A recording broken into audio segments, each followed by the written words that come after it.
सबको अस्सलाम वालेकुम।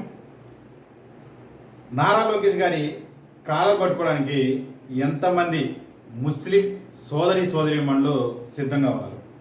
ఎందుకని తెలుగుదేశం పార్టీ జాతీయ ప్రధాన కార్యదర్శి నారా లోకేష్ గారి కాలర్ పట్టుకోమని నాగుల మీద అంటున్నాడంటే ఈ వీడియో ఒకసారి చూడండి.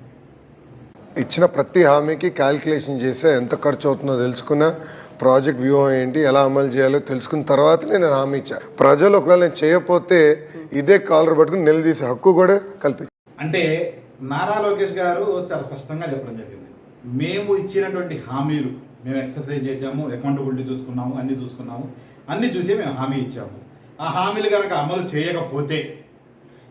చేయకపోతే చెప్పిన మాట ప్రకారం మీరు కాలర్ పట్టుకొని అంటే ఈ కాలర్ పట్టుకొని నిలదీయవచ్చు అని చాలా స్పష్టంగా చెప్పారు.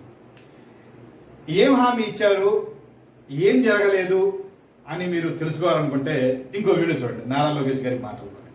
రేపు తెలుగుదేశం పార్టీ అధికారంలోకి వచ్చిన మొదటి సంవత్సరంలోనే తరతరాలుగా మైనారిటీలు సోదరులు ఒక కలగా మిగిలిన ఇస్లామిక్ బ్యాంక్ కూడా ఏర్పాటు చేసే బాధ్యత తెలుగుదేశం పార్టీ తీసుకుంటుందని ఈ సభాముఖంగా మైనారిటీ సోదరులకి నేను హామీ ఇస్తున్నాను.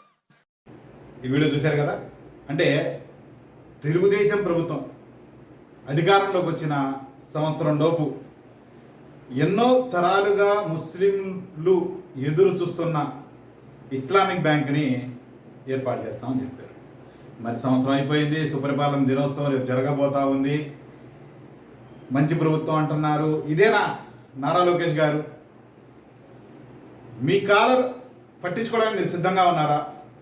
మా ముస్లిం సోదరీమణులు అయితే మేము పట్టుకోవడానికి సిద్ధంగా ఉన్నాం. మీరు సిద్ధంగా ఉన్నారా?